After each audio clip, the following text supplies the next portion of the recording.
House of Commons میں اور house of lord میں یہ معاملہ ہو چکا ہے، اور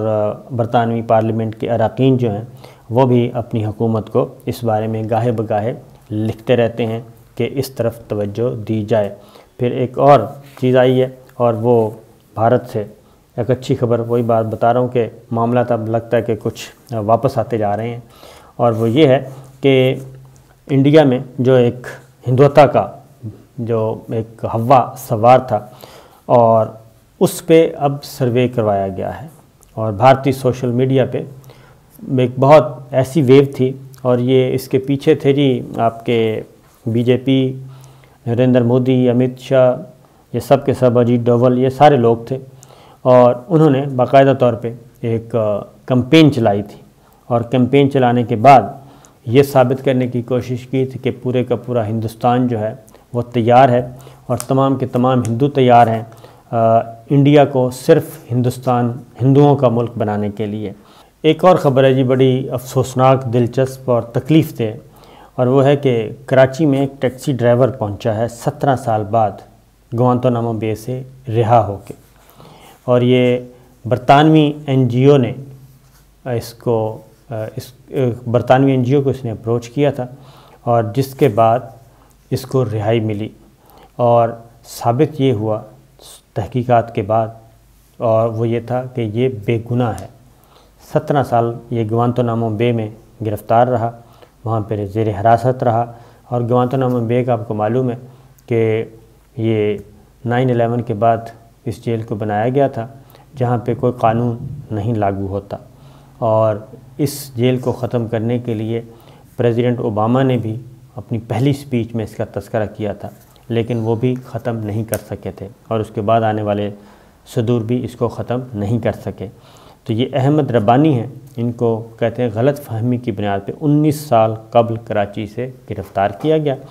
اور اس کے بعد ان کو لے جا کے بند کر دیا گیا، اور کراچی سے گرفتار کر کے امریکہ کے حوالے کیا گیا، اور وہاں پہ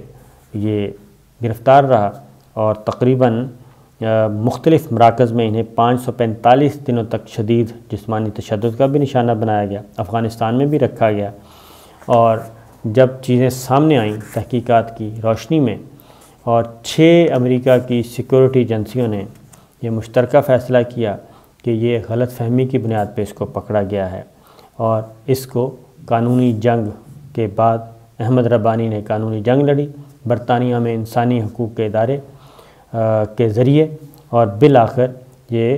رہا ہوا۔ 2004 میں اس کو گرفتار کیا گیا تھا، اور تمام تر سالوں میں وہ احمد ربانی کے خلاف نہ کوئی چارج شیٹ فائل کی گئی، نہ ہی کبھی ٹرائل کے لیے وہ کہتے ہیں عدالت میں لایا گیا،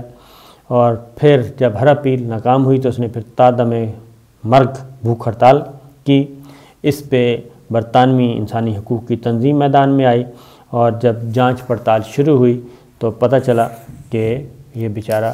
بے گناہ ہے، اور یہ پہلا واقعہ نہیں ہے، اس سے پہلے بھی پاکستان میں کچھ لوگ آ چکے ہیں جن کو شک کی بنیاد پہ گرفتار کیا گیا، اور بعد میں پتہ چلا کہ یہ بے گناہ تھا اور یہ انوسنٹ تھا، غلطی سے پکڑا گیا، لیکن کئی سال وہ ان جیلوں میں رہے۔ تو یہ سب کچھ چلتا رہتا ہے جی۔ تو یہ ہے ہمارے جدید ترقی یافتہ ممالک کا حال۔ اجازت دیجیے، اللہ حافظ۔